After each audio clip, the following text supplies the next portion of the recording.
Chair Shanklin, can you hear me? Yes, I can hear you. Okay, Chair Shanklin, I can't hear you. You can't hear me? It's my. If it's not you, I'm gonna let Metro TV know. Did you hear me, Councilwoman Shanklin? Okay, Yeah, I can you hear hear me now? Yes, I can hear you. I cannot hear you, ma'am. Oh, Hmm. sorry. Okay. That's okay, I can hear you, Councilwoman. Barbara. Calling her now. It's Son, Barbara, I can hear you. you can hear me? I Okay. can hear you. Brent can hear me. okay. How about you, Stuart? He can Okay. hear me. Okay, so I'll do it now then. Josh, you can hear me? He can hear Okay. me. Okay. Metro TV, could you please turn on sound for chambers, please? It's hot. You have your input and output settings correct? Yes, sir. You're up. Councilwoman Shanklin, Yes. Can you hear me? I still cannot hear you. Okay.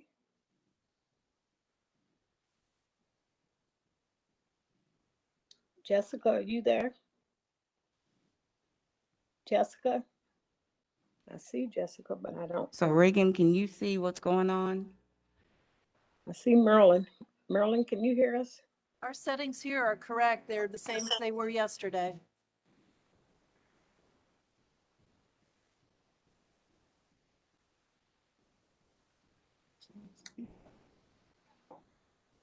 Mhm.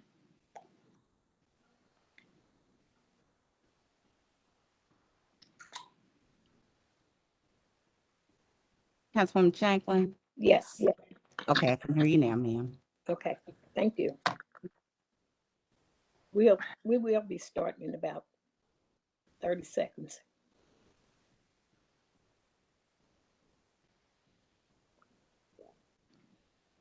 You know, in a couple of years, we'll be used to this.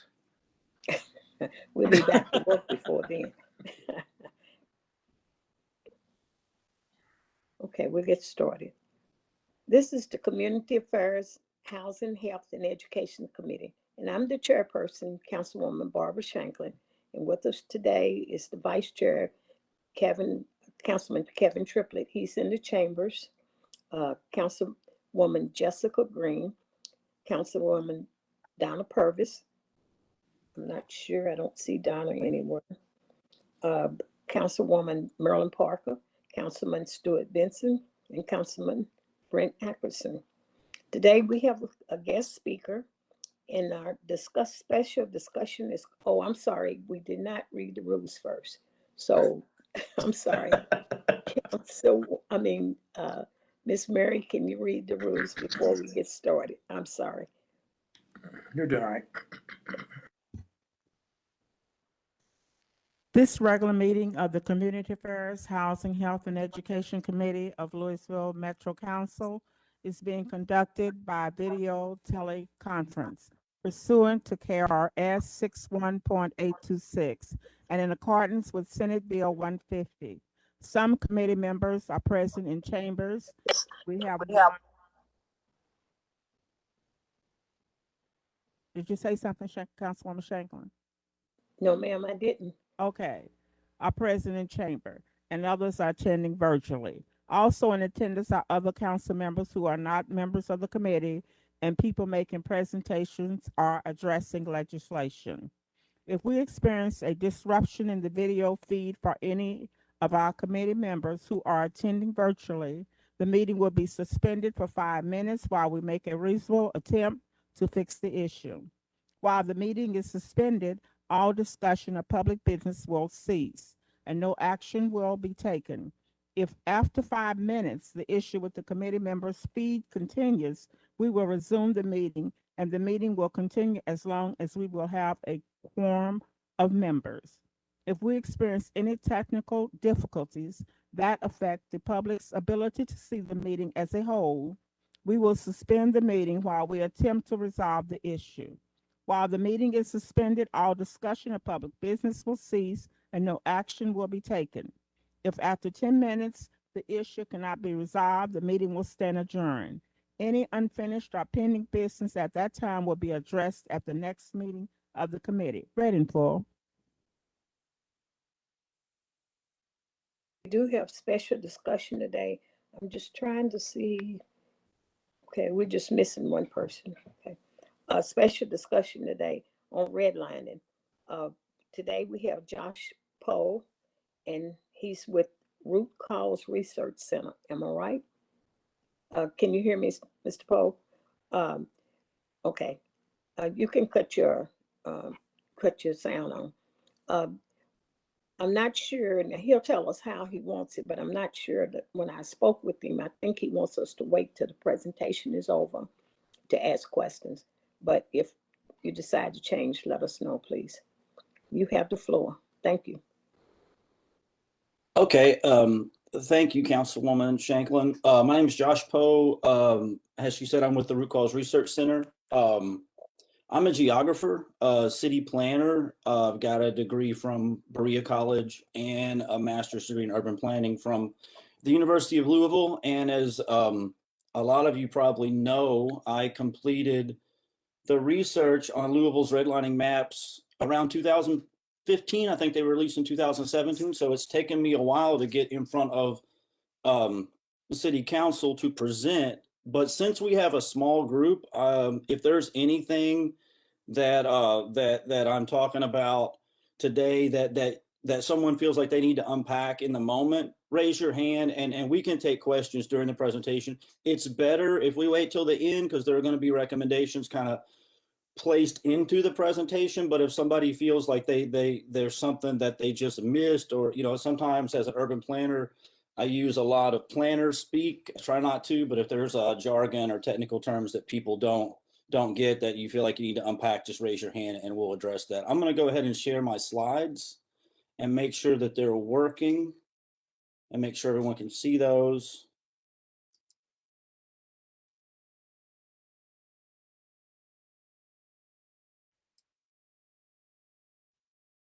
And so how does that look to everyone? Can everyone see my full screen right there?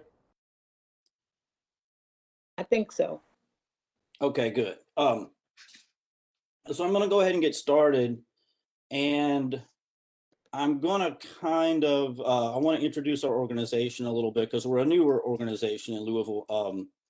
We just started in 2020, January 2020, by myself and Jessica Bellamy. And the Root Cause Research Center is really dedicated to the idea that the means of production for knowledge and data should be owned by communities, that often the knowledge and data that is produced in our society is produced by large institutions that have a vested financial interest in replicating dominant narratives about society. Really, the idea that poor people are somehow responsible for their own conditions, and poor people are really the architects of their own conditions due to their lack of responsibility, knowledge, or their own sort of resources. And so we are committed to countering that narrative. And I'm going to get into that a little bit with my own sort of personal connection to this work, because I get asked a lot, how did I get interested in this? Or how did I get interested in racial justice? And I kind of like to push back on that idea that this comes from a place of interest, because oftentimes I think it's more apt to frame these issues as we live in a community and there are houses in that community that are on fire, but some of us live far enough away from the flames that we don't feel the heat from those fires. And so I think framing these issues has those of interest allows for a certain deniability on the part of white middle class spaces. And so I like to kind of connect myself to this a little bit because I always get asked these questions. And so I'm from Appalachia, grew up really poor in Appalachia, and at some point I became politicized and really was angered by the idea that poor people are really the architects of their own poverty, and started looking into systemic issues. And that drew me to geography. I find mapping to be a very valuable tool in making sense of sort of the material realities that poor people live through across the spectrums of race and class. And so I wound up here in Louisville in 2008, and I entered the School of Urban and Public Affairs for a master's degree in city planning. And I started doing what we call counter mapping, which was kind of unearthing the white supremacist origins of city planning and really telling Louisville's story from this sort of systemic spectrum of racism and racial capitalism. And I got a lot of pushback in the Urban and Public Affairs Department for that research I was doing. For instance, I did a study on zoning and land use in 2010 that I'm happy to see 10 years later Metro's finally discussing, but these things were not discussed or really accepted 10 years ago. And so I'm getting a lot of pushback from the department. I don't know if anybody's ever experienced this, but when you grow up in a poor household or whatever, you have imposter syndrome, which makes us kind of question the work that we were doing or the work that we're doing. And that was happening to me a little bit in grad school, where I was starting to question my research based on what the faculty was saying. And so one day out of nowhere, I got an email from Dr. Blaine Hudson, who said he really appreciated the work I was doing and it was very encouraging. And that email was so emboldening, right? That email was just kind of an inspiration because I would go listen to Dr. Hudson lecture every Saturday at the Saturday Academy and kind of sit at his feet and just write down everything the man said. And so after he sent me that email, it didn't really matter what the faculty in the Urban School of Urban and Public Affairs said. I was kind of on a path, and it just gave me a lot of juice. And so he invited me to present at the Saturday Academy, which was a real honor to get to do. But after the presentation, he encouraged me to find Louisville's redlining maps. He had never located them. And so this was around 2011. And we began looking for those. And I actually found them in December of 2013. It took 2 years to actually locate them. They were in the cartographic archives in Washington, D.C. They were classified for a number of years. And so the sad part to that story is that Dr. Hudson passed away in September of 2013.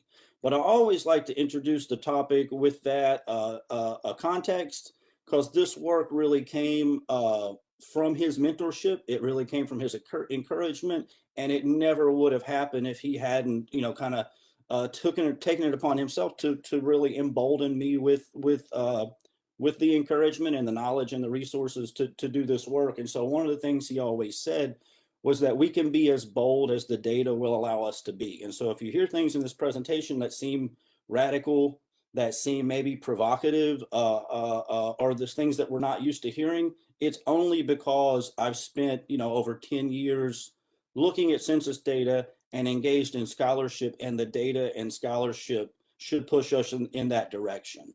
And just because we aren't accustomed to hearing those things doesn't mean that anything in this presentation is radical in any way. So with that, I would like to get started, and I'm going to start with just defining racial capitalism, because I'm not sure that it's a term that we hear a lot. And so Nancy Leong defines racial capitalism as the process of deriving social and economic value from the racial identity of another person. And we kind of have to, in order to understand redlining, we kind of have to understand that racism shapes every aspect of capitalism, right? And a good example of this is I have a really good friend that lives in Shawnee, he lives around Cecil and Broadway. His house was built in 1906. I live in Clifton. My house was built in 1906. I bought my house in 2014, really have made no improvements to my home whatsoever. And my house is worth about $150,000 more than it was when I bought it in 2014. He has made probably $10,000 to $20,000 worth of investment in his property. His house is worth $10,000 less than it was in 2014. He's Black, I am white. And so that's racial capitalism, right? That's an example of social and economic value being derived from this racial identity. A lot of Black people will tell you that if they go to sell their house, one of the first things they do is take down any pictures of themselves or their families or any cultural identifiers in that house, because if they can make the house look like it's owned by white people, the house sells for more value. And so we see these things every day. We see aspects of racial capitalism, but we don't necessarily call it that.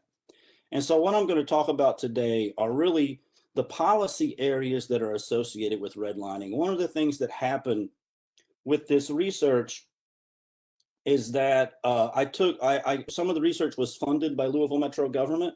And I believe that was a real mistake on my part to allow them to fund this, because one of the things that happened is that Louisville Metro government, in their own words, got out in front of the research, and the mayor's office really used this research to present a narrative that was really a part of their political agenda, to gentrify the West End. And have not been happy with the way the research has been presented and the way that they've kind of taken ownership of it. I think that they've done a great disservice to the work and to the history of oppressed communities in this city by wrapping it in their own political agenda. And so the way that they've presented redlining here in the city is that it's kind of this historical anomaly, right? Like it's been historicized as this is sort of this aberration that happened around investment. And now if we make investment into a place, that's somehow rectifying these issues. And that is very much not the case. Redlining was not a historical anomaly whatsoever. It is very much runs a straight empirical line all the way from antebellum economies to the present. And so we really have no economic deviations. It's only that redlining was kind of something that we could use to as a tangible document to explain something that was happening in the 30s, that happened well before the 30s, and that's still happening today. And so when I talk about redlining, I'm not just talking about the lending structure of the 1938 maps. I'm talking about a series of policies throughout the last century that really codified structural racism in this country and isolated and enclosed Black people in concentrated poverty for an economic imperative, right? And those policies were zoning, the FHA lending practices, the urban renewal policies, 1937, 1949 Housing Acts, and the Interstate Highway Act of 1956. It was really these series of policies that shaped our cities. And so I'm going to spend the first part of the presentation going over these, and then I'm going to spend the last talking about what's going on today with our housing policies. And I really want to spend more time on the present because I feel like that's where we're going to get into the recommendations and things that Metro Council could do about this. And so in 1914 in Louisville, there was a racial zoning ordinance, and Louisville had one of the first racial zoning ordinances in the country, and one of the most restrictive. And it was really kind of the envy of other cities like Atlanta, like St. Louis. And what a racial zoning ordinance was at that time is cities were simply zoned by race, right? There were Black blocks and there were white blocks, and this was how cities were going to be zoned. And that was passed by the Louisville Board of Aldermen in 1914. In 1917, a Black man named William Worley, who was a local civil rights leader and owned a printing press, wanted to challenge this racial zoning ordinance. And he did that by kind of a setup, for lack of a better word, with his friend Charles Buchanan, who was a white journalist. Buchanan owned a house in Portland at 37th and Flanz Avenue. And so they worked it out where Worley would try to purchase the house. And when he couldn't, because of the racial zoning ordinance, they would take that to the U.S. Supreme Court and try to overturn the ordinance. And it worked, right? It went all the way to the U.S. Supreme Court. And so racial zoning was abolished in this country based on this landmark case from Louisville. And one of the things that happened in response to that is it mobilized the profession of city planning.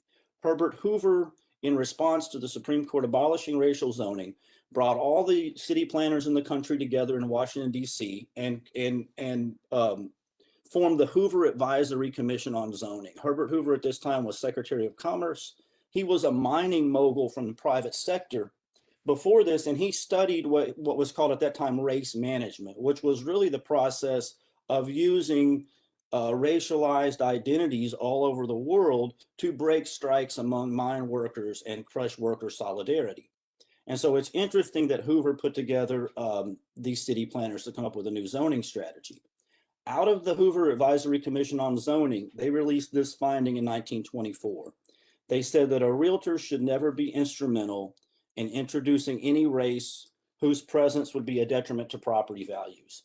And this is so important for understanding not just understanding zoning, but understanding our entire economic system. And it's hard to really convey the importance of what that meant.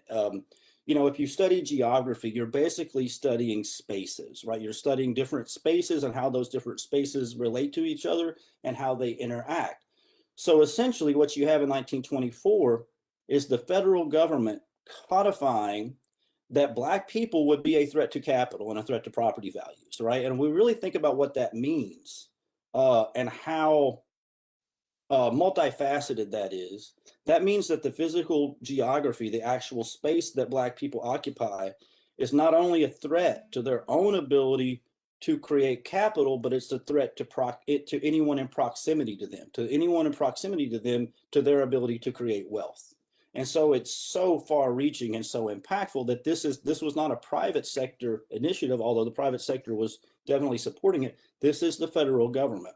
And in order to really understand redlining, in order to understand gentrification, in order to understand racial capitalism, we have to understand that relationship between Black bodies and capital in this country, and how Black people are really used for the extraction of surplus capital to this day. And so in 1926, the Supreme Court upheld this zoning pattern. This is called Euclidean zoning. And then zoning comes to Louisville in 1931 with the first comprehensive plan. A lot of my research and work's really focused on a planner named Harlan Bartholomew, who came to Louisville in the late 20s, early 30s to write the first comprehensive plan. Bartholomew was the first city planner in the country. He actually came up with a zoning ordinance that replaced racialized zoning. And he said the purpose of zoning was really to prevent the movement of Black people into finer residential districts. And so he was very explicit about what zoning was for.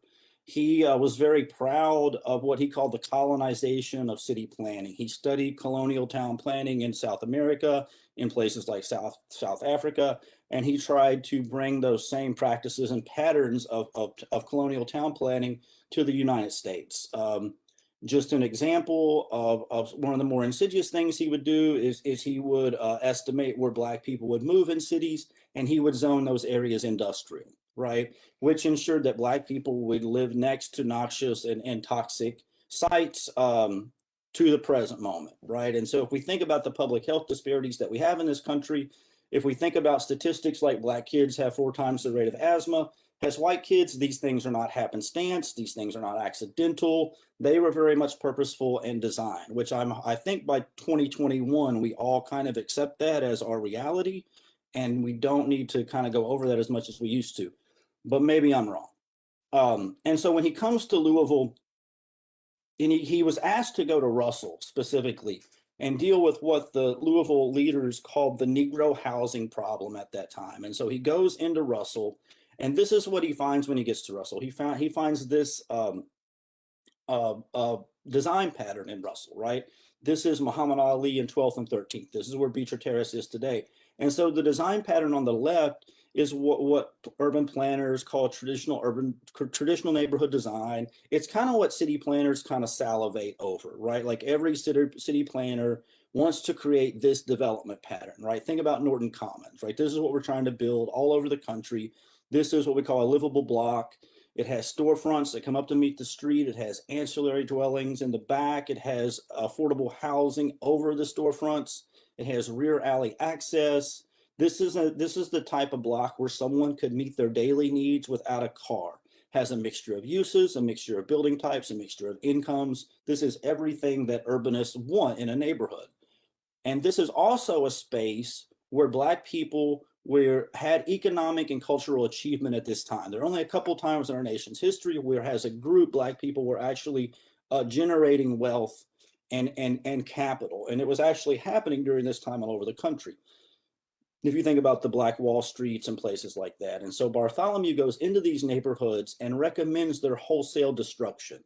He recommends the bulldozing of these neighborhoods and that they be replaced with the type of design that you see on the right. This was his design suggestion, which is, you don't have to study the principles of architecture to see that that is rooted in containment, it's rooted in enclosure, and it's rooted in social and economic isolation. And so again, those things were very much purposeful and designed. As he goes back to the Louisville city leaders, he has this justification for demolishing these buildings. He said there are a number of obstacles that are fundamental for any scheme for improving housing. And he said a lack of desire among a large portion of the population for something better than they are accustomed to. He said in this document, this is part of the city's first comprehensive plan, he says if it were possible to create among the Negro masses a real desire for decent accommodations, the slums would automatically eliminate themselves. And so what you find here is this narrative that was later perpetuated by people like Oscar Lewis and Daniel Patrick Moynihan, that somehow Black people that Black people's poverty is rooted in their own cultural deficiency and not a systemic issue, and therefore public policy is basically absolved of any responsibility. And if we think about Bartholomew, we have to think about how strong his influence was, right? So here is a map of all of Bartholomew's comprehensive plans and zoning ordinances from 1920 to 1948. This doesn't even touch his work on interstate highways. He was actually in charge of placing interstate highways in cities. He was also the first city planning professor in the country. So while he is designing these white supremacist design patterns and comprehensive plans in cities, he's training other planners to go back to their respective cities and implement the same patterns.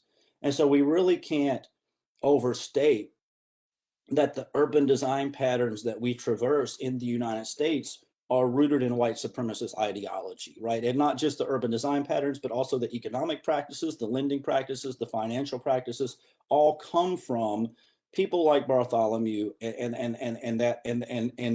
that desire to isolate and enclose Black communities to keep them without land, political power, and capital. And so that brings us up to the 30s and redlining. And I think one of the misconceptions about redlining is that it was a New Deal policy, when in actuality, it was really designed much earlier than that by people like Herbert Hoover and Frederick Law Olmsted Jr. In the 1920s. They just weren't able to really implement it until the 30s, but it was very much a product of the kind of corporate takeover of the United States that happened throughout the 20s. And so in reviewing all the redlining maps that have come out in the country, I don't know if I've reviewed all of them, but I know I've reviewed most of them. One of the things kept popping up in these maps that was really confusing to me is that the consultants said that that redlining needed to happen because mixed neighborhoods destabilized markets. I found that over and over again. And I'm going to come back to that. I kind of want to put a placeholder in that. But it's also important to keep in mind that redlining was done by the federal government, but it was done for the private sector. So it was very much a public-private partnership in that the federal government was really acting on behalf of the financial industry. So these maps were not public. They were not publicly available. They were done by the federal government, and then they were handed over to banks. And so these maps are classified for decades. Some cities like Washington, D.C. still haven't found their redlining maps. And so in looking at Louisville's map, what was really interesting about it is that during this time, Louisville was really developing southward.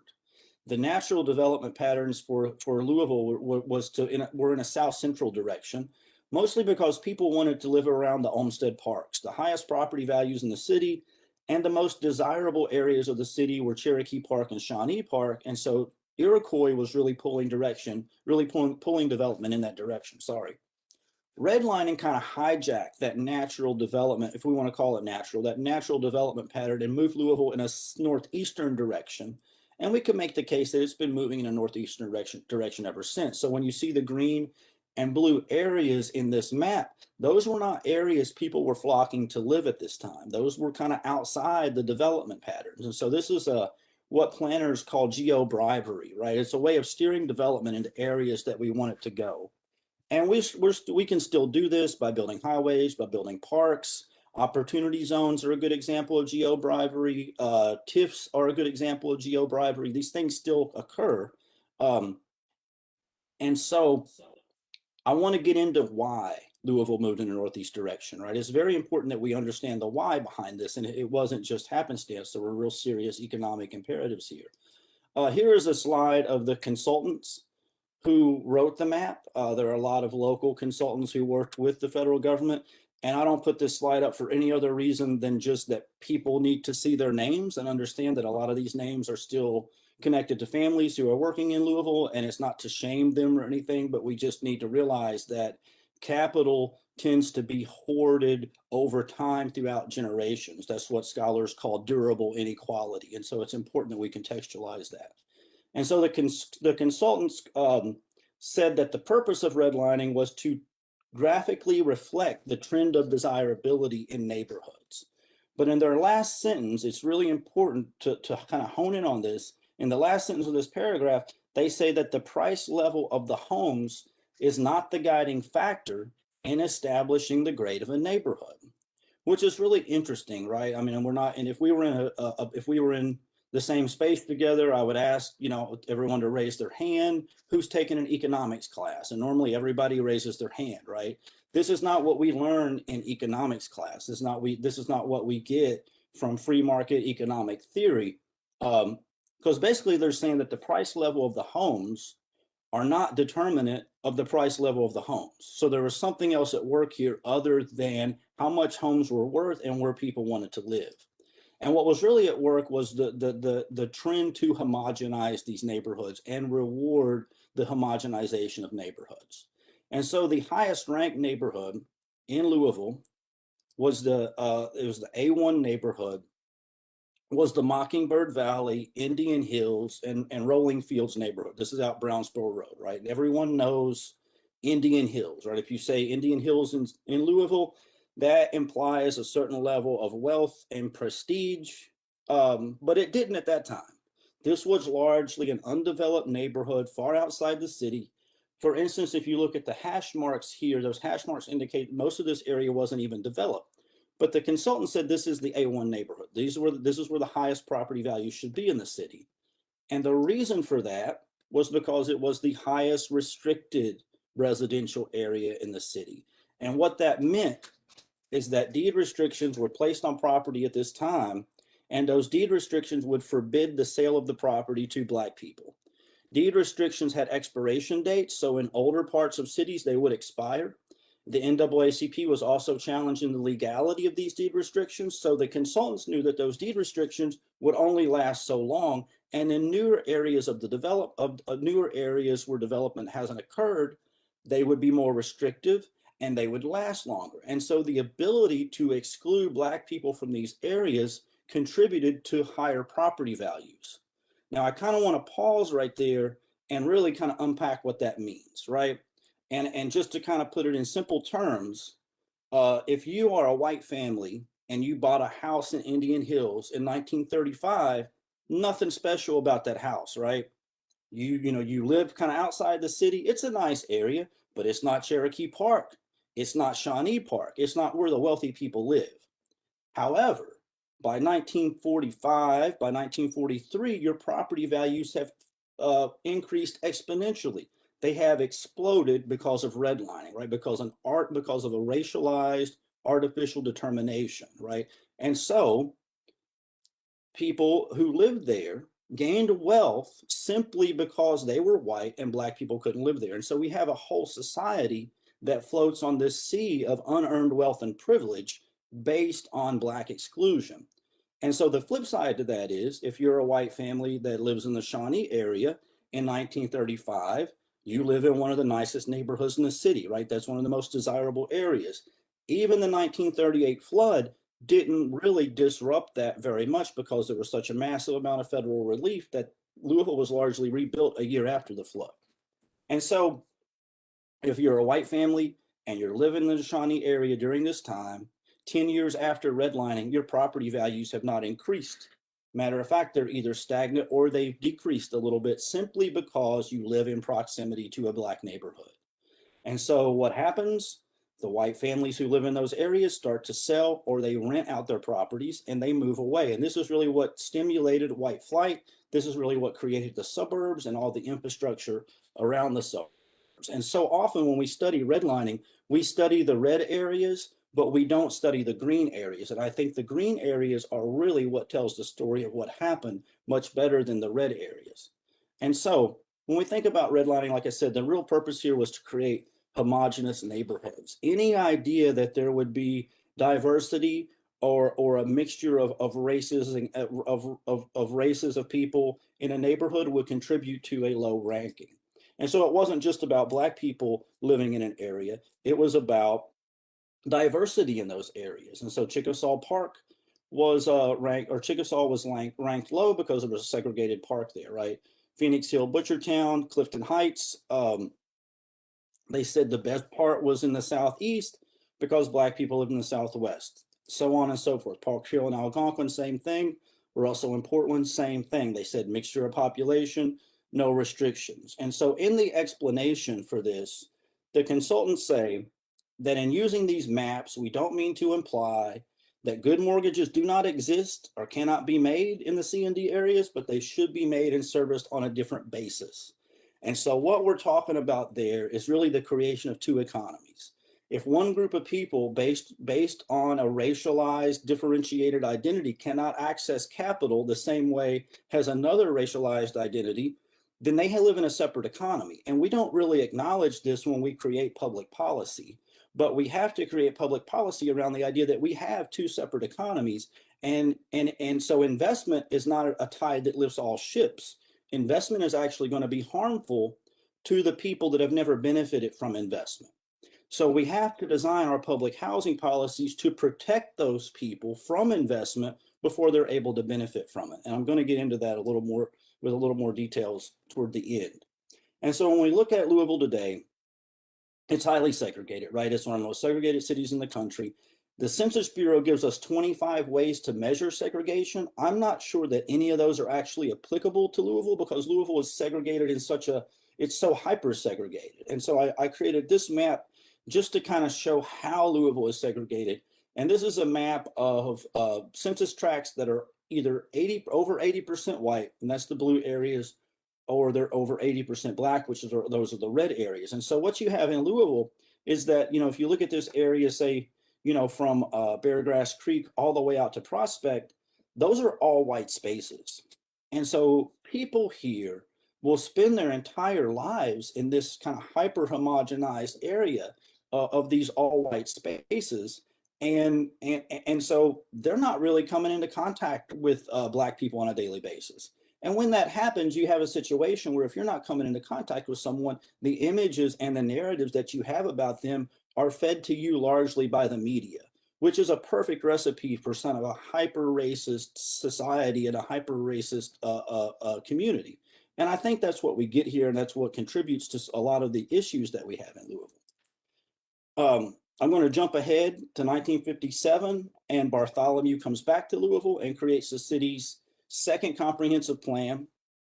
And as he comes back, him and the city leaders kind of realized that most of the black people in Louisville lived in the urban core on both sides of downtown.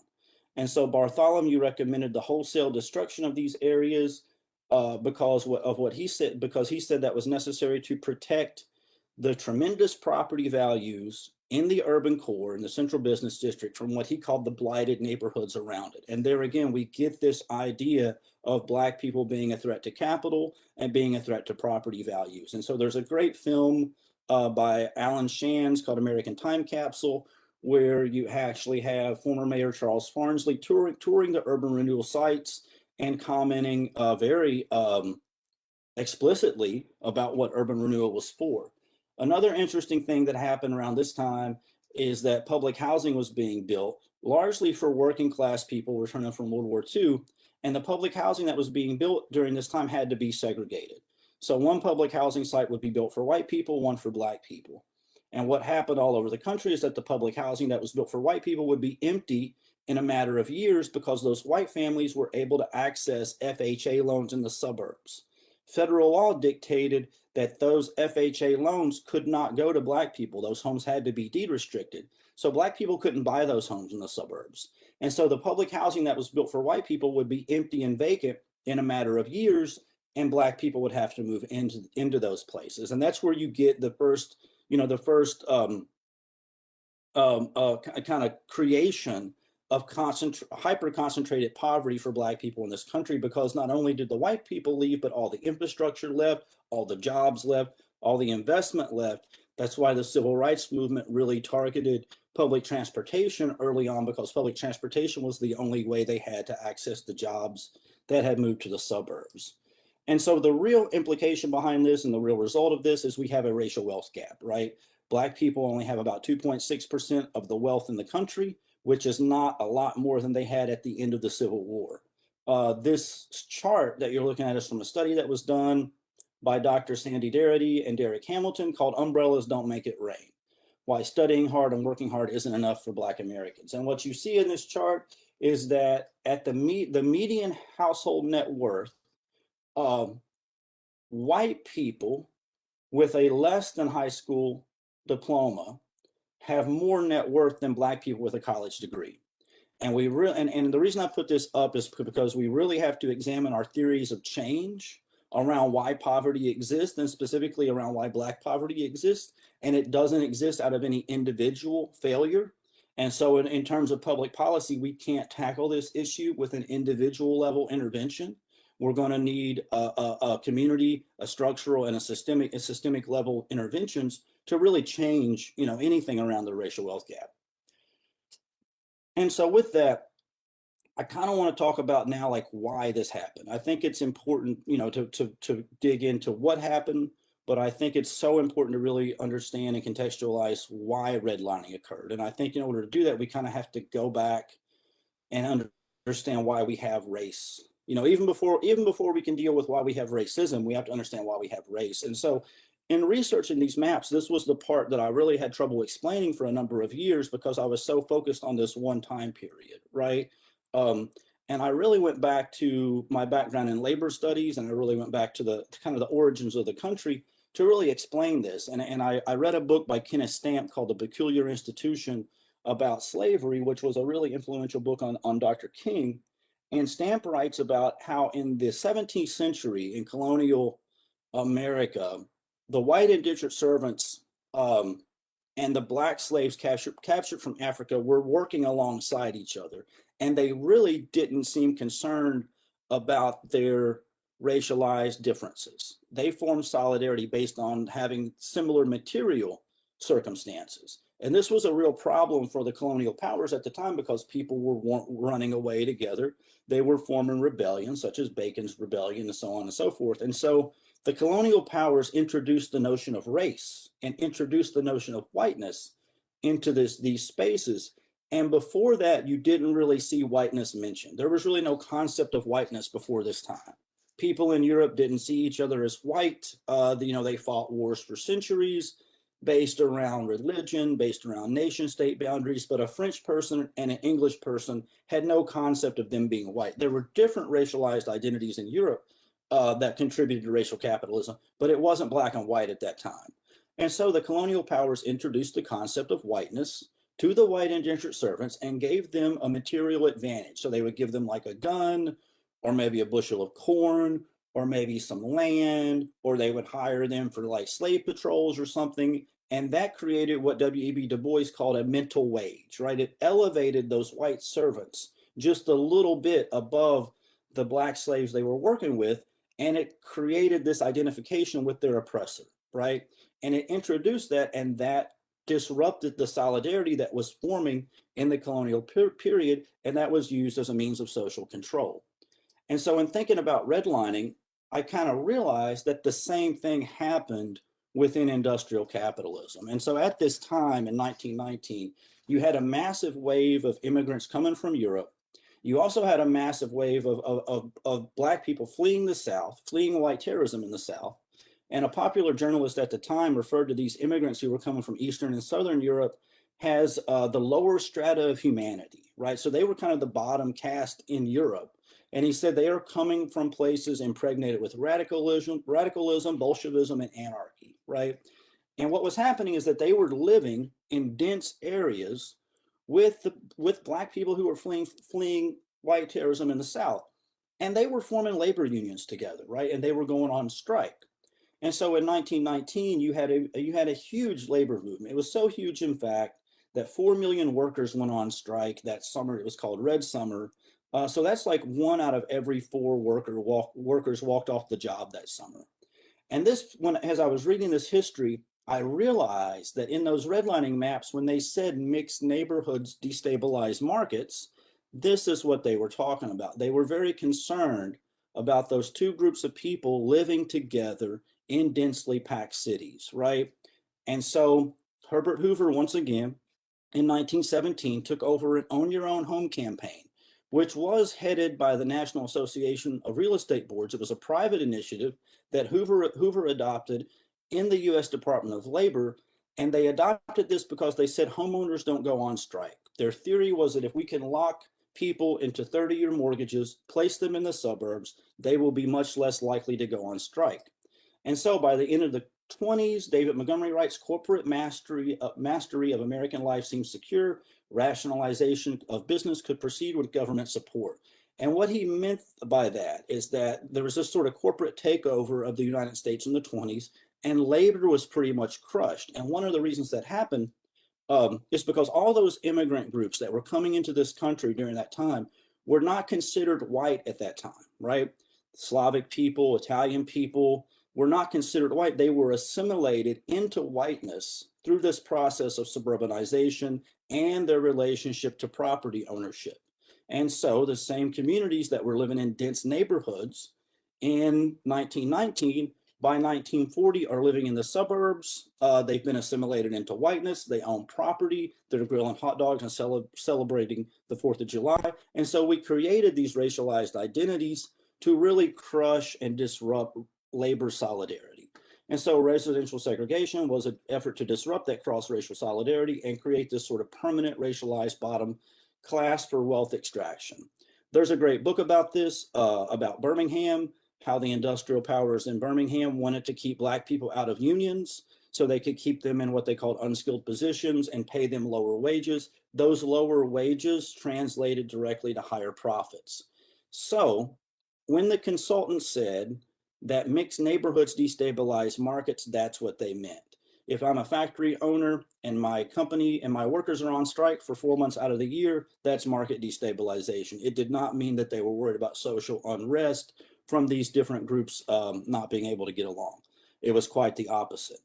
And so, as filmmaker and rapper and author Boots Riley wrote in a Twitter feed, the real issue here is that you cannot have full employment under capitalism. Capitalism must have a certain percentage of unemployed people to exist.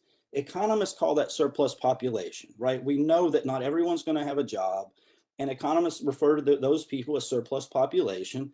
And we have all sort of social management techniques for managing surplus population. The prison industrial complex, the military industrial complex, the nonprofit industrial complex are all designed to kind of manage this group of people that we know cannot be employed. And they cannot be employed because we need to keep wages down, right? If the higher employment goes up, the higher wages get. And so when unemployment rates fall past a certain point, Wall Street Journal, Financial Times start to worry because it means that wages go up. We just saw this under COVID. In the first few months of COVID, we had high rates of unemployment, but yet the stock market was booming, right? So there's not really a correlation between what we think of as the economy and people having jobs.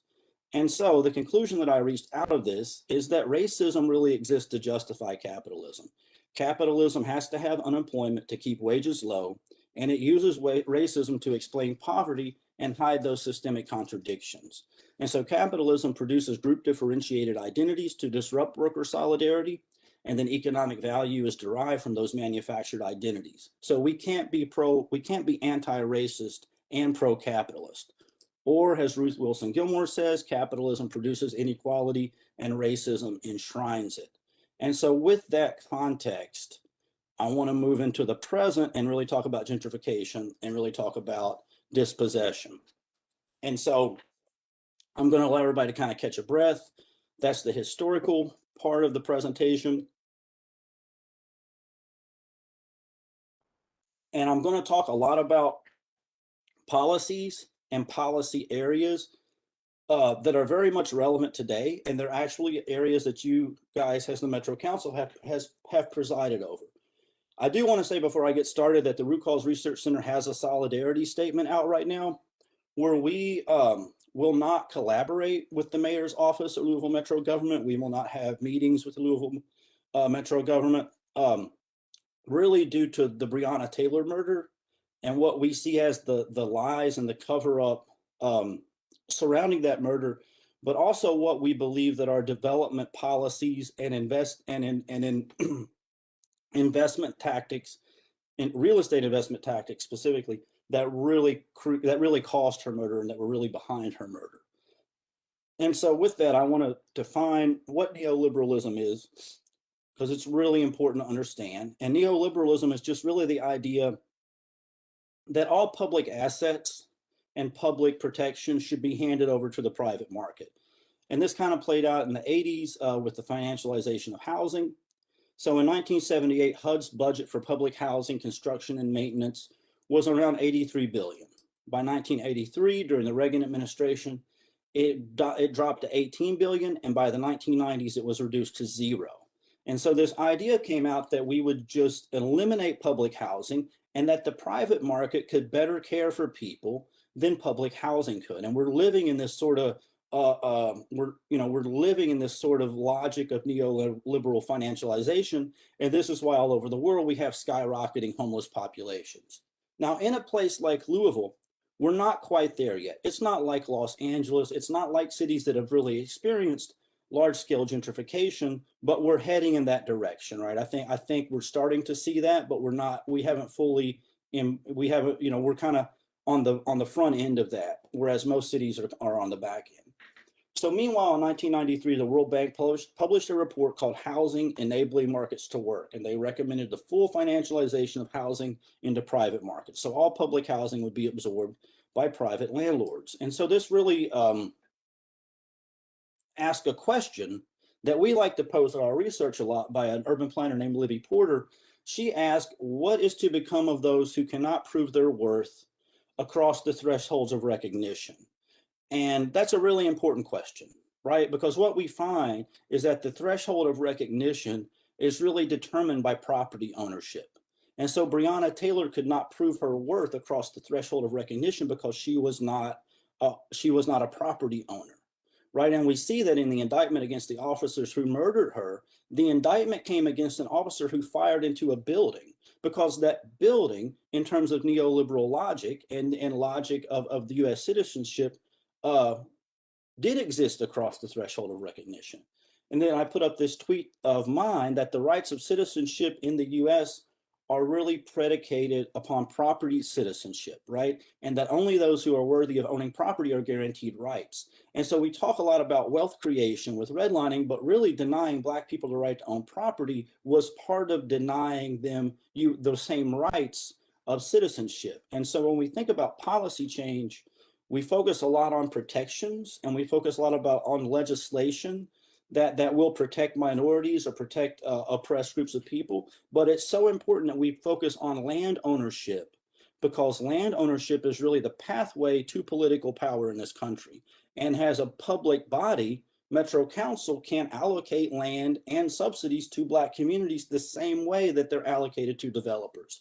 And that's what I want to talk a lot about in this part of the presentation. But before I get started, I think it's really important that we look at income, because we don't talk about this a lot. These are median incomes in the West End. And if you notice, most of the median incomes and I also want to say that we talk about the West End a lot, but the West End is a very diverse area. It's made up of 9 different neighborhoods. Those neighborhoods have very different demographics, very different building types, very different income levels. And so we lump the West End into this kind of as one entity, but it's actually not. And so if you look at the median incomes in Portland, Russell, and California, and most of Parkland, they're mostly below 20,000 or really below 25,000. You've got some higher incomes in Chickasaw and Shawnee, but for the most part, you're looking at median incomes below $30,000 primarily. So Black median income in Jefferson County is around $32,000 a year. The median income of Jefferson County is about $56,000 a year, and white median income is $62,000 a year. So if we set our housing rent and home price restrictions at the median income of Jefferson County, most Black people are not going to be able to afford that. So we have to get rid of this idea of using the area median income, because we're actually creating Black dispossession. And again, I'm going to get into that a little bit more. This is a quote from the Greater Louisville Project at a presentation that they did. And it really, I put this up because it really displays a thinking that I think we need to be very critical of and examine through a critical lens. I don't mean critical to criticize, but a critical analysis. And so they said that the competitiveness of a city means an intentional focus around lifting census tracts out of poverty. And you hear this a lot. And I think a lot of people, when they hear this sort of rhetoric, they tend to think that somehow the people in those areas are going to be lifted out of poverty. when actually they're talking about lifting census tracts out of poverty. And I think you have to go back to merger to really understand this, because one of the drivers of merger was to create a better optics and a better facade of what Louisville was in order to attract capital to the city. So when the Greater Louisville Project talks about the competitiveness of a city, that's what they mean. They mean attracting capital from outside the city to the city. And they realized that having census tracts in and around the urban core with median incomes below 15,000 did not help in attracting Google and attracting Amazon and attracting Microsoft to the city. And so that was one of the drivers behind merger. And it's really one of the drivers behind what the Greater Louisville Project works on. You know, when they release those reports, competitive city reports, it's not really about improving quality of life here in Louisville. It's about making the city look better to attract the kind of capital investments that they want to get. And I think that's something that we really need to understand when we hear about making Louisville a world-class city or making Louisville competitive, that a lot of that is based on Black dispossession and racial banishment. And so one of the first things we did at the Root Cause Research Center, and this was based on a community request, is we mapped land ownership in Russell. And it's so important to map ownership because you have things like opportunity zones. You had the TIF proposal that just came out a few weeks ago around this idea that Russell will benefit from investment. But most of the land in Russell is not owned by people in Russell. As a matter of fact, there's more land in Russell owned by the public sector and owned by entities outside the West End than is owned by people in the West End. So people in the West, if people in the West End are renters, and we're dealing with absentee landlords, those absentee landlords are going to benefit from the investment, while the people who live on that land are going to continue to be extracted from. I've been working on a mapping project recently, and it's amazing how much of the land in the West End is owned by people in the Highlands with Highlands addresses, right? And therefore, Black rent constantly flows out of West Louisville, has surplus capital for other neighborhoods. So this is a map of all the owner-occupied properties in Russell. So only about 11% of the land in Russell is actually owner-occupied. About 13% of the land is owned by addresses outside the state. So we have more investor properties in Russell than we do owner-occupied parcels. And you can see when we map this, there's a lot of people own land. A lot of the landowners are in California, up and down the coast. A lot of people in the Midwest. And what this means is that when gentrification comes, these investor properties get sold really quickly at high rates. And so next I want to talk about public land and money for market rate housing and private control. You can really trace the gentrification in West Louisville back to Gil Holland's investment in Portland, beginning in about 2013. And it's important that we really contextualize that Gil Holland belongs to the Brown family, which is the wealthiest family in the state of Kentucky, according to Forbes, right? And so what happens with speculative capital doesn't like to exist on its own. What it really likes is to be protected and buffered by public capital. It really wants our money, right? So it wants to be subsidized and it wants to be protected. And Metro government responded to this the way we would imagine, by giving away land and giving away money to developers in the Russell neighborhood. So in 2015, Metro Council approved $778,000 in forgivable loans and 29 parcels to go to the Community Ventures Corporation. So this is a huge chunk of the Russell neighborhood around the Cedar Street development, right? And this was market rate housing. And so no one's been able to explain to me why we need to subsidize market rate housing. And so what we have in Louisville is, this is not the private sector leading gentrification.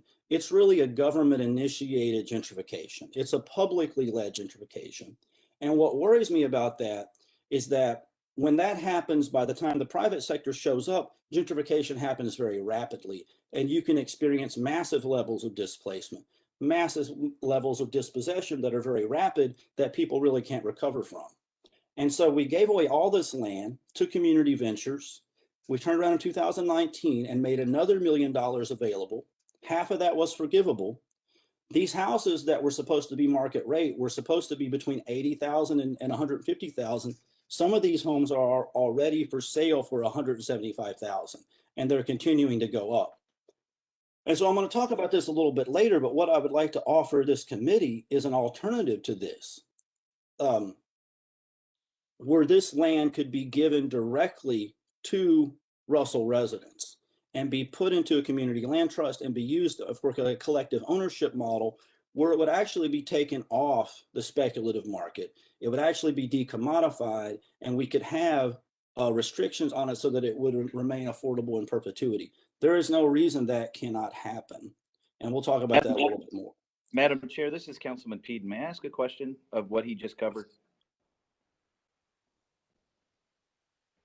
Mr. Poe, this is Councilman Peden. I kind of tuned in late, but I wanted to ask specifically what you just talked about.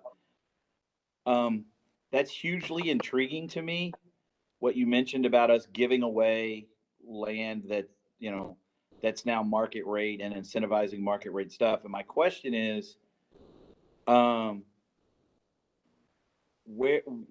was the notification that that was occurring before we did it? Because if someone had come to us with that presentation, for instance, prior to a budget cycle, prior to a budget year, I guarantee you a majority of the council would have thought twice before we authorized that, if we authorized it at all. You And we would have authorized. okay, and that's what I thought. So I would have never, I'm sure your presentation and whoever came to us to get us to authorize it, not exactly the same pretation. And Yeah, so I can speak to that if you want. I would love to. I've been giving presentations in Louisville for since about 2011, well over 100. When I did the redlining research, I was contracted with Louisville Metro government to give 4 public presentations.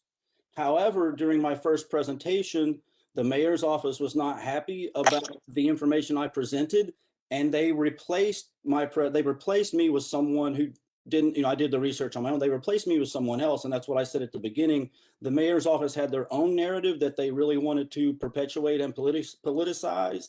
And I still gave presentations, but I gave presentations that were mostly, I would characterize as kind of preaching to the choir. So I presented at the Shawnee Library a lot in places where people are already well aware of this.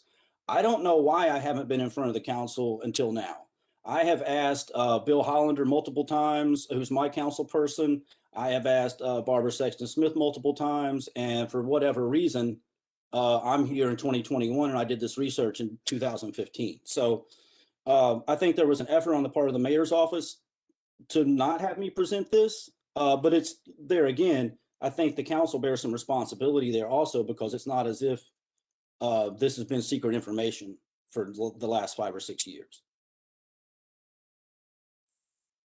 Thank you. And so from there, I want to talk about Beecher Terrace. And so with the demolition of Beecher Terrace, also in 2015, there were 726 households in Beecher Terrace. According to the Metropolitan Housing Coalition and LMHA, out of those 726 households, there were 107 involuntary terminations and 19 households who moved to private housing. So there are 100, according to them, there are 199 Beecher Terrace households who are no longer in that system, right? And I want to talk about the impact of this neoliberal housing policy. So we demolished the homes of 726 families. A St. Louis developer named McCormick, Barron, and Salazar now controls that entire site, right, with a 30-year ground lease. They have site control over that. They are basically in charge of that. However, we recently released the Louisville Eviction Lab, where we were able to ascertain all the eviction data for Louisville going back to 2015. And what we found is that between June of 2016 and the demolition of Beecher Terrace in 2019, that there were 524 eviction judgments in Beecher Terrace. And LMHA has offered no explanation for this. We actually saw the eviction judgments increase from 2016 to 2017 from 138 to 223. So in 2017, there were 223 evictions judgments in Beecher Terrace alone. And I think it's important for this council to consider the homicide rate that we're seeing right now. we predicted that there would be a huge spike in homicides from the demolition of 726 households. And this goes back to my question at the beginning of what does it mean to exist across the thresholds of recognition? Because if we went into Prospect and demolished 726 homes, if we went into Bonnycastle and demolished the homes of 726 people, we would acknowledge that there would be a serious disruption of their lives. However, when we do that to poor Black families, it is simply erased from public policy, right? It doesn't make it to the threshold of recognition. And so there's no, there's a great book called Root Shock by a psychologist named Mindy Thompson Fullilove, where she writes about this, and she writes about tearing up urban neighborhoods leads to increases in crime, leads to increases in drug use, leads to increases in all sorts of social and public health factors. And we should not be surprised about that. And so what I'm asking the council to do is to look into this. Someone needs to hold LMHA accountable and ask them, how is it that you had a relocation plan, you have a right to return for these residents, but 524 households were evicted? What we suspect happened is that we know that there weren't enough units to replace these households, and that they used surveillance and different tactics to evict people, because if there was an eviction on their record, they would not be allowed to return. However, we don't really know what happened because there's been no investigation. And so, in continuing the conversation about Russell, we then have, on the heels of the Cedar Street development, the Russell Place of Promise initiative from the mayor's office, which is a $26 million initiative. And there again, 135 market rate homes. And the problem that we're having here is, once again, we have a massive public subsidy and philanthropic subsidy of market rate homes in a neighborhood where the median income is $20,000 a year.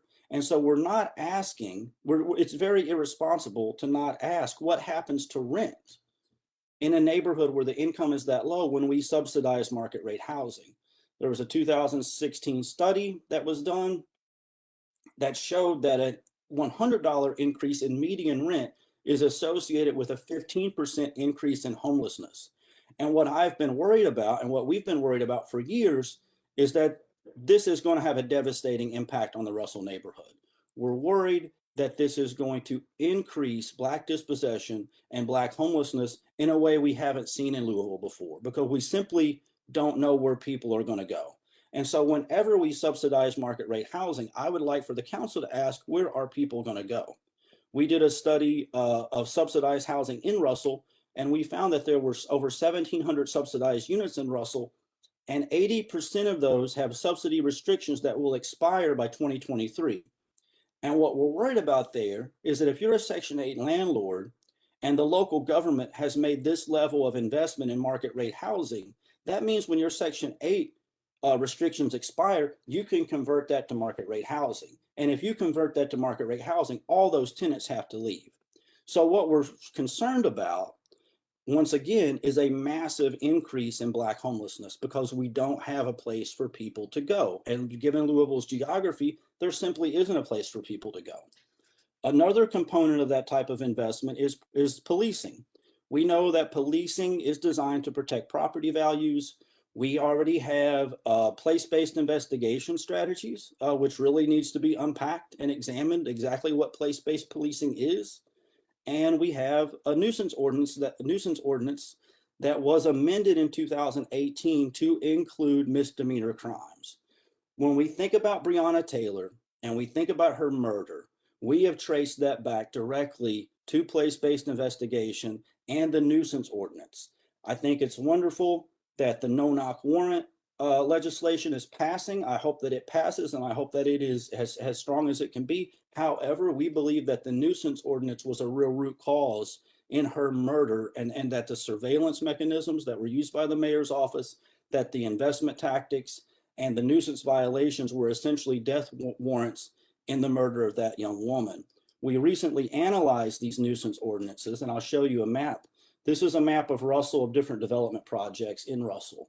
And so you have the sports and learning complex, you have the Cedar Street area, you have the Russell Place of Promise mixed use development, you have the LDG residential development, and you have Elliott Park, and then you have the Elliott Avenue development where Jamarcus Glover lived, right? The black dots on this map are properties that HPI, which is the Housing Partnership Incorporated, purchased in 2018 in one deed. The yellow dots are nuisance violations. And there's no place in the city where you find this level of concentration for these nuisance violations. If you look at the map, you can almost draw a straight line from Gil Holland's investment in Portland down 26th Street to Elliott Avenue. And like I said, this is what place-based policing is doing, is it's targeting certain areas for surveillance to take these properties and hand them over to the land bank, which then hands them back over to white developers. And we haven't finished this investigation yet, but we are working on a full report of how nuisance ordinances are being used to target properties for Black dispossession. And so I'm going to keep moving, and I really want to talk about the Affordable Housing Trust Fund and how we kind of have this myth of affordable housing. So in 2019, there was a housing needs assessment. I hope everybody read that. I hope everybody has that out on their desk and uses that very often, because one of the things that housing organizers fought for in the city for a long time was to get this report. And like a lot of Metro's reports, they hired consultants from Pittsburgh to come to town, paid them over $100,000 and produce this report.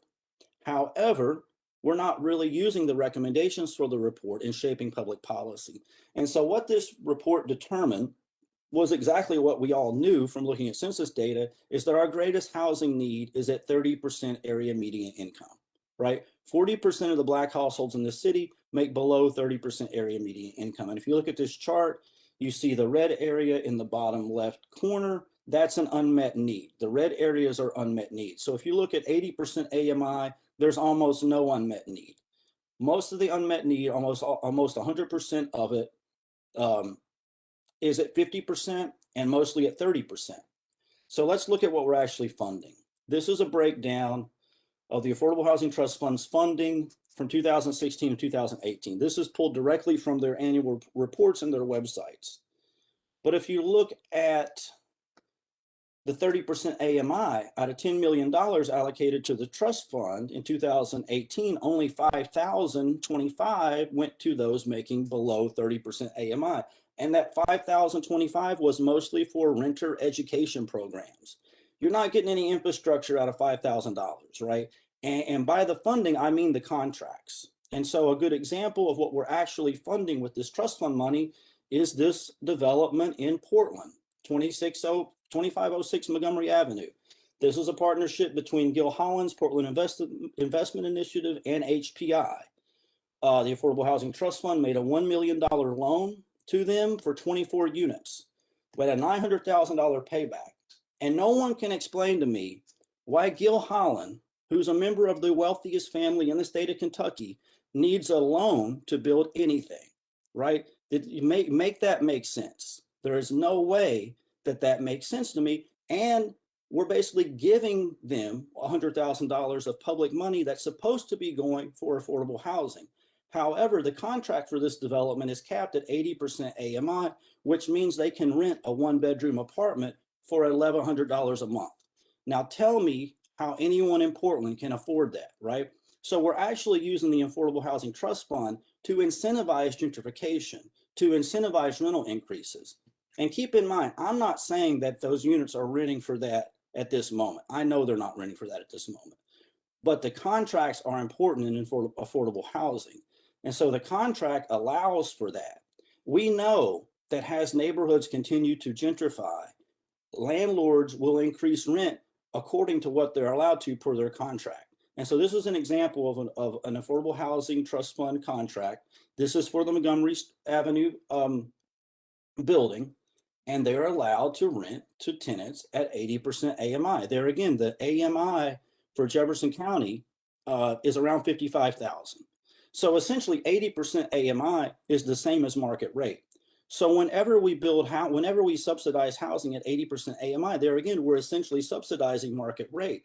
And I cannot understand that. So what I've been pushing for years, going back to 2017, 2018, is a complete audit of the Affordable Housing Trust Fund's contracts, not their current rents, but their contracts, and an amendment that would stipulate that we only build we only use Affordable Housing Trust Fund funds to build at 50% AMI or under, and half of that go for 30% AMI. That is our greatest need.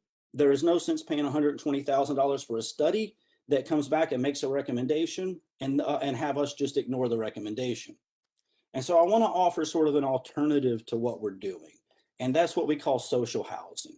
And social housing is the idea that we decommodify this land, right? We remove it from the speculative market. As long as land is caught up in the speculative market, the land prices are going to continue to increase out of the reach of poor people. We know that developers can't really, we can't really subsidize development in a way that will build enough housing for people making under $30,000 a year. Our income disparities are too great. And so, what social housing does is it's a lot of it's using community land trust and using deed restrictions to prevent that land from being sold to developers. And it creates real affordability and perpetuity for renters making less than 30%. It can be community controlled, and it can be funded through police budgets. And it's really based around the idea that when people have housing and they have infrastructure and their basic needs are met, you have less crime, right? So what if we reimagined our public policy that we were going to provide infrastructure and basic security for people, and with the theory of change being that crime would decrease? And so a good example of this is something that just happened in Smoketown, where LMHA sold 15 parcels of land on East Breckenridge Street to Vital Sites and these developers. The land is valued at over $300,000, and it was sold for around $5,500. And once again, the nonprofit developers are able to access basically free land through public policy, and nonprofit developers then serve as this conduit to bring that land back into speculative market. And so real estate developers are salivating right now over this land on East Breckenridge Street, because once again, this is public-led gentrification. This is subsidizing market rate housing once again, and the renters who live in Smoketown are going to be pushed out by that. So I asked us to kind of reimagine what this could look like, and instead of this model, what if that land went directly to community control, along with a forgivable loan that went directly to Black residents? Because we kind of clutch our pearls around this idea of redistributing land and wealth, but we're redistributing land and wealth all the time by giving away land to developers that puts it back into market rate. And so let's talk about dispossession and let's talk about evictions. I already spoke in council about evictions in January, I believe, or February. I think it was February, and submitted a report. So I'm not going to spend a lot of time on that. But I did want to share this graphic that was created by the Root Cause Research Center co-founder, Jessica Bellamy, and talk about the COVID evictions, right? Between March 13th and December 18th, we had over 1,300 eviction judgments in Louisville. And I don't know why, but we cannot raise this issue. We did get an article in the Courier Journal, but we cannot get any sort of policy around this. And what we also found is that the top evictors during COVID, such as Broadway Management, All Trade, Property Management, Sun Residential, Derby Estate Apartments, Joe Burnett, are also the largest recipients of rental assistance, which is basically a landlord subsidy, right? And so, in thinking about this, I want to kind of wrap up and leave some time for questions, but I want to hit on the notion that investment is not a tide that lifts all ships. Marissa Bergeron, who's an author and a professor, wrote this about opportunity zones, but it also applies to TIF, and it kind of applies to investment in general, that these programs fail because the benefits of capitalism always accrue to the owners of capitalism. Using capitalism to fix the racial wealth gap will only work if there's a means to transfer capital, assets, wealth, or housing. And so I want to get into the recommendations, and I don't have time to really flesh out a lot of these. If they need to be fleshed out, we can do a follow-up, but I want to spend some time on them nevertheless. And so what we're proposing is public land redistribution, is the idea that land can go directly to West Louisville residents to create land ownership opportunities through community land trust. And I would like to see, there's an anti-gentrification group in Los Angeles that has the saying, if we can't afford it, don't build it. And I think that would be a great sort of policy for the council to adopt in how they interact with developers and subsidize public land for residential and commercial development. We need to end place-based investigations immediately. There is no legitimate reason place-based investigations should exist except to place Black communities under surveillance and subject them to police terrorism with the idea of gentrifying their neighborhoods. We need to end the nuisance ordinance immediately.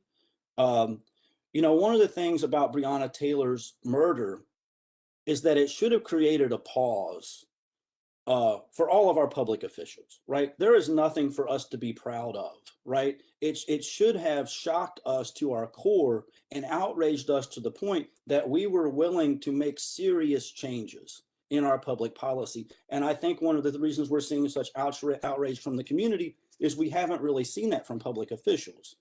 And so the nuisance ordinance, ending the nuisance ordinance and ending place-based investigations should have been low-hanging fruit the first month after her murder. We need to really look at socialized housing. There's no way to really solve, people talk all the time like we can have investment and gentrification. Well, you actually can't unless you're willing to take some percentage of land out of the speculative market. The speculative market is simply going to do what it does, which is continue to grow. Capitalism is based on perpetual growth. And at some point, rents are going to outpace Black incomes. And there's no way out of that unless we're really looking at decommodifying land, particularly for collective ownership and shared equity models. There are all sorts of models all over the country where tenants have taken over collective ownership of buildings, and public officials really need to be intentional about getting this land back into resident control. State legislation. There's a big push right now, and we're behind it, to abolish the Uniform Residential Landlord Tenants Act. The URALTA, as it's called, is very restrictive.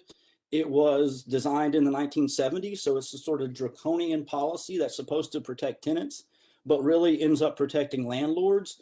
And we can't really push, according to the county attorney, we can't really pass any progressive tenants' rights legislation as long as we have that at the state level. So I know Louisville Metro government lobbies in Frankfurt, and one of the things that really should be pushed is the abolition of this act so that we can push for rent stabilization. And rent stabilization is just the idea that in gentrifying neighborhoods, we set some percentage aside and cap those rents at a level that people can afford. We need to reform the Land Bank Authority to get more land into community ownership. Right now, the Land Bank Authority is really tasked with getting land into the hands of developers. And what's happening right now with the nuisance ordinance is that you have the police department targeting Black neighborhoods for dispossession, for the taking of their properties, and then those properties are being redistributed through the land bank to white developers. So you have this massive mechanism of redistribution of land that's happening in the West End right now that the LMPD is really in charge of enforcing. In reviewing the nuisance violations, we're finding that most of those violations are for lower level drug offenses. So we're essentially basically terrorizing the community with murderous investment tactics and surveillance for essentially what amounts to marijuana use and low level drug offenses. Require community benefits agreements. One of the things we can do is when a developer has a large scale commercial or residential development, that they have to go through a process with residents around that development to somehow require a benefits agreements that's worked out between the developer and the community so that the community benefits from that. And it's not just about that developer's return on investment. And another thing that we have to push is an invest-divest strategy. There's this myth in this country that Black neighborhoods lack investment, and they don't, right? Black neighborhoods are invested in heavily through public safety budgets, and we're essentially investing in the surveillance and terrorism of those communities when we could be investing in the infrastructure and social well-being of those communities. So Black neighborhoods do receive investment, it's just through police budgets. And so we really need to take a look at the $190 million LMPD budget and ask ourselves if has a community that reflects our values. Does a $190 million police budget and a $30 million health department budget actually reflect who we are as a community and actually reflect our theories of change given the history that we just discussed? More recommendations. We need a strategic plan to rehab about 1,000 vacant properties over the next 3 years. We had a vacant property committee on council that somehow disappeared, and it hasn't really been brought back to the forefront. And that's an area where we could actually get some of this land into a community land trust, cap those incomes at 30% AMI, and actually create the type of housing investment that people can afford. We need, one of the things I asked for in 2017 of the mayor specifically was that we have an investigation into discriminatory lending practices and insurance practices statewide. So that's something that could be worked out with the governor and with local mayors. We also are asking that Louisville Metro government and LMHA no longer use AMI in developments, and that they actually use neighborhood incomes for income restrictions. We would also like to see an external review of the Housing Trust Fund and the Beecher Terrace relocation plans. And we would also like to see an ordinance that would not allow any housing subsidies for landlords and developers that have code violations. We're giving away millions of dollars every year to developers and landlords. And if you map their code violations, a lot of those landlords, even some of our favorites of the nonprofit developers and landlords, have massive code violations all over West Louisville, right? And so we kind of have this definition that if over 30% of your properties have code violations, you are technically a slumlord. And so Louisville Metro government continues to subsidize slumlords over and over again to build housing and through on public budgets with public land that actually keeps Black residents in substandard conditions. And that needs to stop. And so this brings us basically to the end of the presentation. I'm gonna stop with an Ananya Roy quote, who's a scholar out of UCLA. She wrote that for most of modern history, liberal democracy has been the effort to keep racial capitalism alive by what she called mildly remedying its worst predations. And I put this quote up because it's sometimes I'm concerned that we don't respond to things proportionately, that we have very minor reforms that don't really move the needle in a direction that's really based on the proportionality of need in our city. And so I kind of want to reiterate that whatever we do, we really need to do it with a sense of urgency. Typically, when I speak to council people, the mayor's office comes behind me and contradicts everything I say. And so I ask you all, do your own research, investigate everything I've talked about on your own, follow up with questions, anything that needs to be fleshed out or sourced, we can do that. My grandfather was a farmer in Eastern Kentucky. He always said the best time to plant a tree is either 20 years ago or today. So I really want to leave you all with that. But we really have to get busy as a community because I'm really worried about what's coming down in the next 2 to 5 years around housing. I think the situation is going to be very dire and very devastating if we don't act really quickly. And I want to add one more thing, that I believe that everything that's happening right now in terms of public policy, housing, and racism in Louisville is far worse and far more devastating than anything that we saw during redlining or urban renewal. And so I want to thank you all for letting me present. I know it was a long presentation, but I'm happy to take questions. This is Councilwoman Shanklin. I just want to say thank you for your presentation. And I am pretty much aware of the affordable housing because I've had them come before my committee, which I'm over housing. In the last few years, now we didn't do anything last year because of COVID, but we've had them in there and want to know exactly where that $10 million went, how many houses was built in that 10 million. And they will be coming back before this housing committee. And another thing, a couple of years ago, we were working with vacant properties, just like you said, but of course, COVID stopped everything. And we have so many vacant properties there that should not be sold to developers. They should be sold to people, residents in the area, or whoever wants to live in them. And that's one of the things that I'm pushing for this year, and hope that our committee supports that, because we definitely need to put people in those properties instead of developers.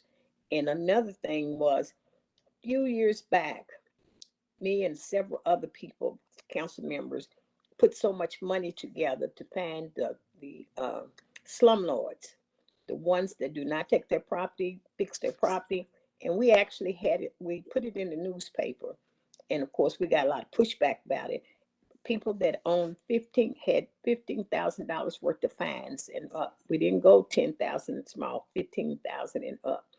And I mean, it was $19 million that the city could have got, but these were the same slumlords that owned all of these different properties down there. So that's another thing that I have been talking about. This is what we need to do again. A lot of them don't want to reach out and do that, but this is the things that we're looking at for the housing this year. So, Oh, I want to reiterate about the Affordable Housing Trust Fund because I'm not sure if I was clear. We have a housing needs assessment from 2019 that said our greatest need is at 30% AMI. We spent $120,000 for that assessment. I have reviewed all the contracts from the Affordable Housing Trust Fund up to 2018.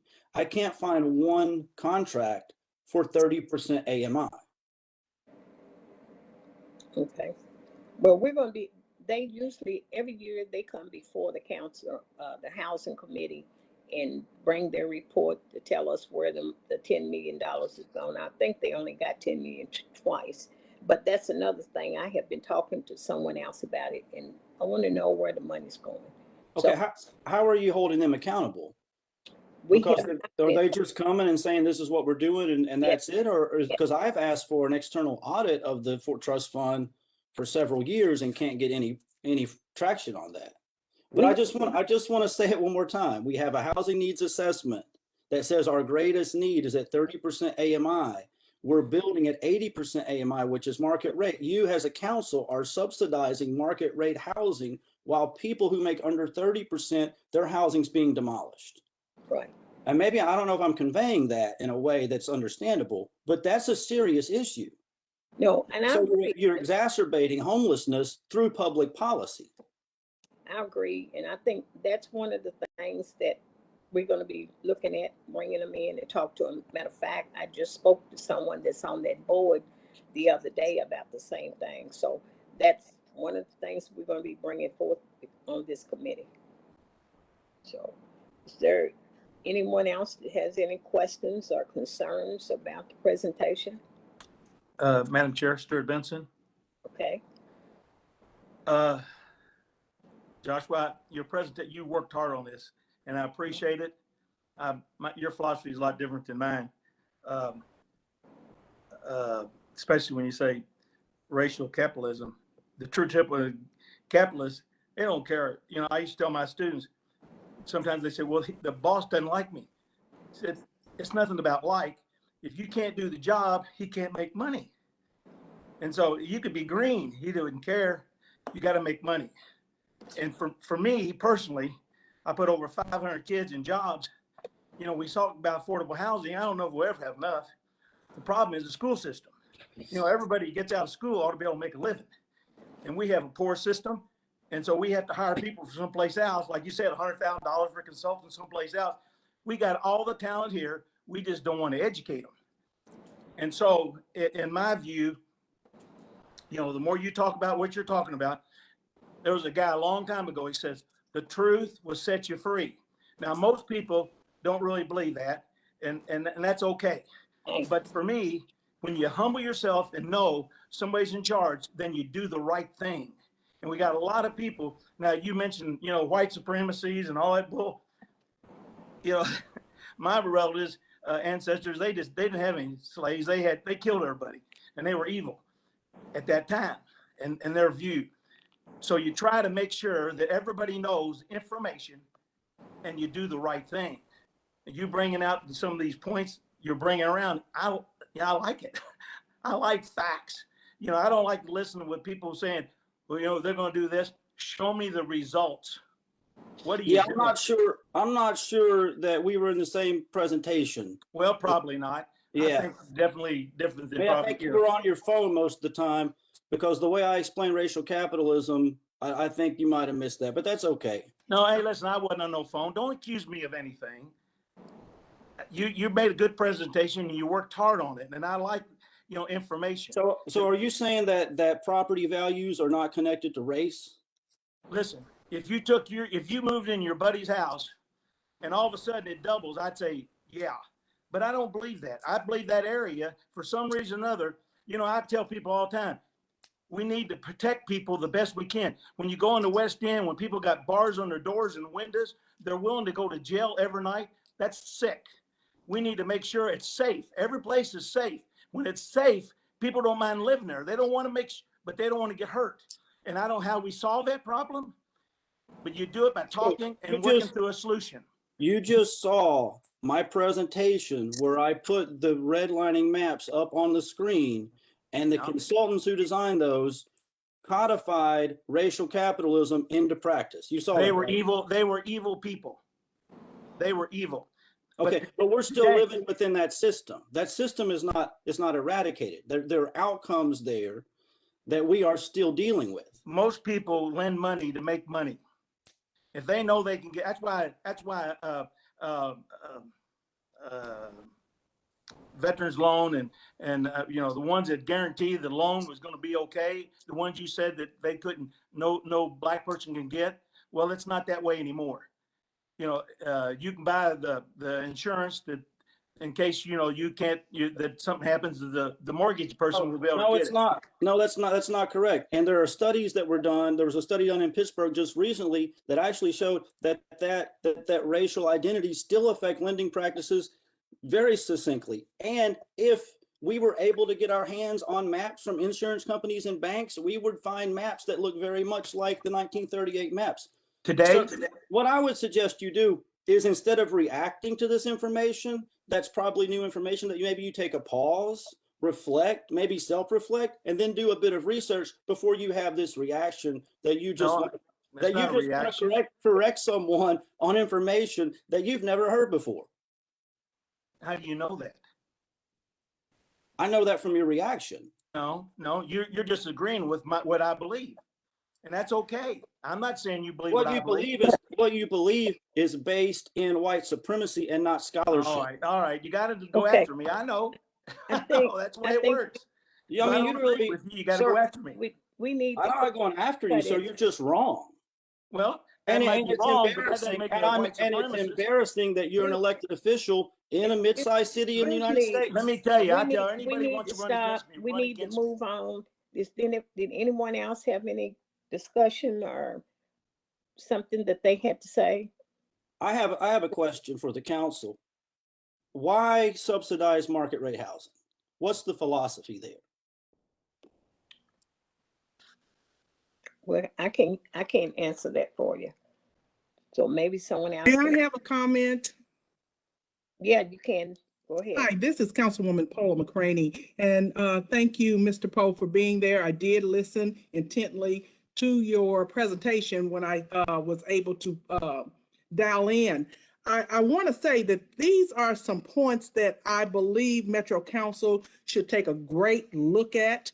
And I mean, right here at this moment, perhaps we can't justify, because for me, I did not even know half of this information. So it's going to be incumbent upon us to take this information, work with it, and then strategize outward to see what we can do. And I think that's what the expectation is at this point. But I do thank you for your presentation. It was quite interesting.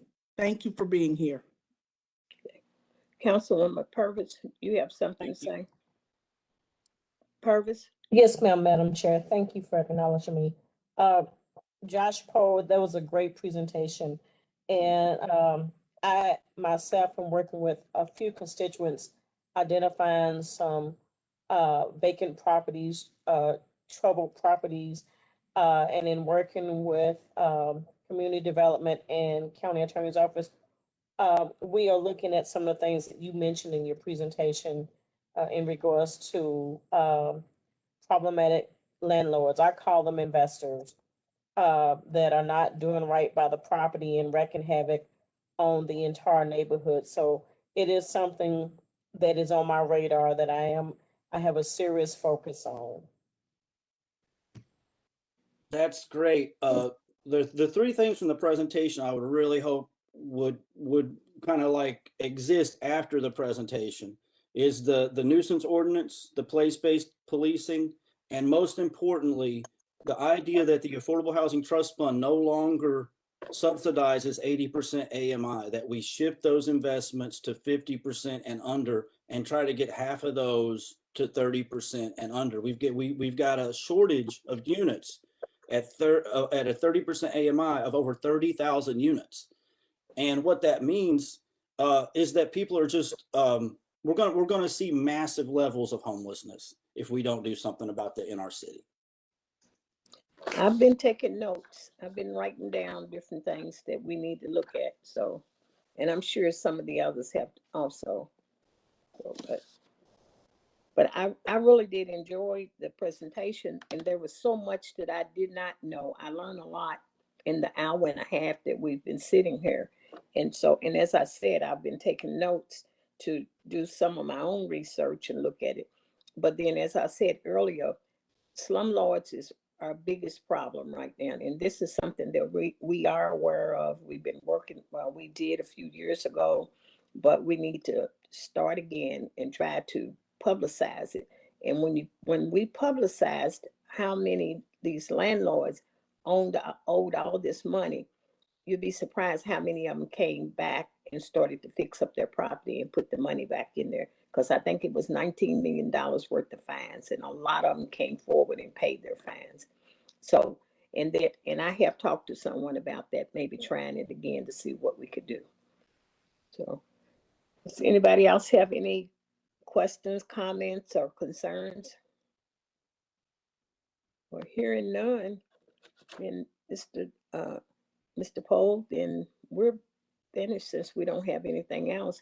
And I did get a comment from one of the other councilwomen that had to leave, asking that if some of the information, could you come back at a later date and share some more of the information, not the history, but what's up to date? Yeah, I think that I wanted to provide the context, but I was hoping that in some of these recommendations, they really need to be unpacked with a lot more detail. So I'm happy to do that. I also want to note that Councilman Ja'Cory Arthur is introducing a couple of ordinances around historically Black neighborhoods, around tenants' rights, that address a lot of the issues that I spoke about today. Okay, so we will have you back to talk about some of these things. And like I said, Councilwoman Green had to rush out to another meeting, and she said that she would love to hear you come back. And, you know, maybe we'll leave out the history part, but just what's going on today. So we appreciate that, and I will get back in contact with you. And so Definitely. And also the Root Cause Research Center is wrapping up that report on nuisance violations. We're always happy to share that with the council also. Okay, thank you so much. So if we don't Thank you. have any more questions, any more concerns, then we are adjourned. Right. Thank you so much. Okay. Bye-bye.